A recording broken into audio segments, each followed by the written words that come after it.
Орыс халқының ертегісі бауырсақ. Бір шал мен кемпір болыпты. Бірде шал кемпіріне жалынып, «Кемпір-ау, маған бауырсақ пісіріп берсеңші» дейді. «Неден пісірейін, ұн жоқ қой». «Әй, кемпірім-ай, қойманың түбін қырнап көрсеңші, бауырсақтық ұн табылып қалар». Кемпірі қойма түбін қырып-қырып, 2 уыс ұн табады да, қаймаққа шылап, қамыр елеп, майға бауырсақ пісіреді. Оны терезенің алдына суытып қояды. Бауырсақ суып тұрып, бір кезде домалай жөнеледі. Домалап келіп терезе алдындағы орындыққа, орындықтан еденге, еденнен дәлізге, дәлізден аулаға, ауладан сыртқа, одан әрі домалай береді. Бір кезде оған қоян жолығып, «Бауырсақ, бауырсақ, мен сені жеп қоямын» дейді. Қоян: «Сен мені жеме, мен саған өлең айтып беремін, онан да сен соны тыңда» дейді.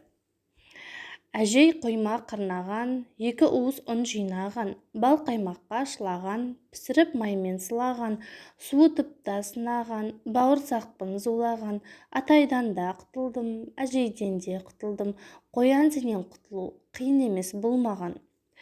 Бауырсақ алға қарай домалай жөнеледі, қоян аңырап қала береді. Бауырсақ орман ішіндегі соқпақпен зымырап бара жатса, қарсы алдынан қасқыр шыға келеді. «Бауырсақ, мен сені жеп қоям. Сен мені жеме, мен саған өлең айтып берейін». Бауырсақ әндете жөнеледі. Әжей қойма қырнаған, 2 уыс ұн жинаған, бал қаймаққа шылаған, пісіріп маймен сылаған, суытып та сынаған, бауырсақпын зулаған, атайдан да құтылдым, әжейден де құтылдым, қояннан да сытылдым, қасқыр сенен құтылу қиын емес бұл маған деп бауырсақ домалай жөнеледі. Қарсы алдынан қорбаңдап аю шығады. Ол: «Ей, бауырсақ, мен сені жеп қоямын» дейді.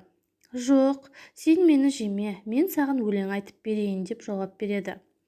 Бауырсақ: Әжей қойма қырнаған, 2 уыс ұн жинаған, бал қаймаққа шылаған, пісіріп маймен сылаған, суытып та сынаған, бауырсақпын зулаған, атайдан да құтылдым, әжейден де құтылдым, қояннан да сытылдым, қасқырдан да құтылдым, маймақ, сенен құтылу қиын емес бұл маған.